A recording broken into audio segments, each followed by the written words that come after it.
It doesn't take a genius to see the writing on the wall as to the timings of these. It's not a coincidence. The Navy is getting ready to protect so-called U.S. interests, to go up into the Arctic. They're racing Russia. They're racing other Western Scandinavian countries to do the same thing. Basically, anyone that has any kind of a border with the Arctic, everyone is in full preparation to go up there for basically the race for what's left of to try to tap into this oil that's been under the ice up there, and it's been prohibitively so that people couldn't access it.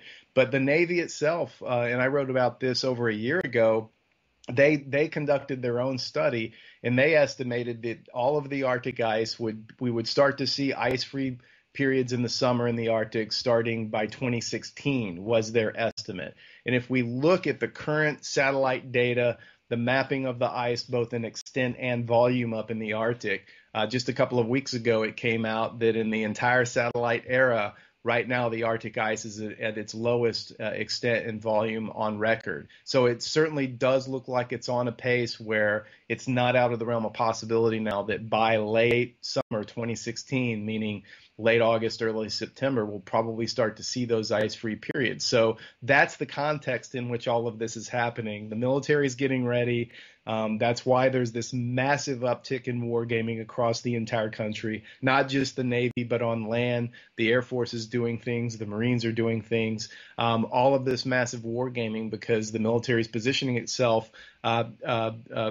for future potential wars against Russia and China, but also the race for the Arctic resources is clearly very high on their agenda.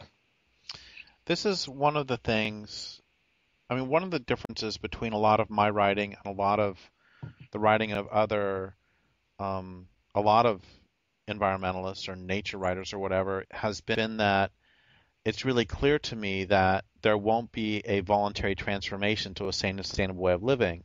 And what you're saying right now is just one of the best examples I can think of for this, that instead of being completely horrified that the Arctic could be ice-free and will be ice-free soon, that instead they are looking at it with what can only be deemed lust for the resources that will be made available.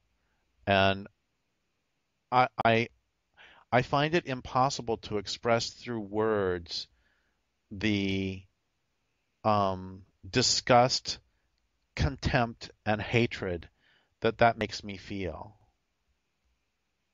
I agree, and I've had the same experience, Derrick. I mean, one reason I wanted to do this article was I lived up in Anchorage for 10 years. That's where I was living when the Iraq War broke out, and my work as a journalist is what ultimately brought me out to move out of Alaska. But I love the state, meaning I love the nature there, and I loved going into the mountains and going out on boats with people into the waters and camping and climbing, and I just reveled in the powerful natural beauty of the state. And of course that includes the oceans and the wildlife and the marine mammals. And when I learned of the Navy's plans, and I wanted to go up there and report on it, kind of out of a protective urge for this place that is so close to my heart.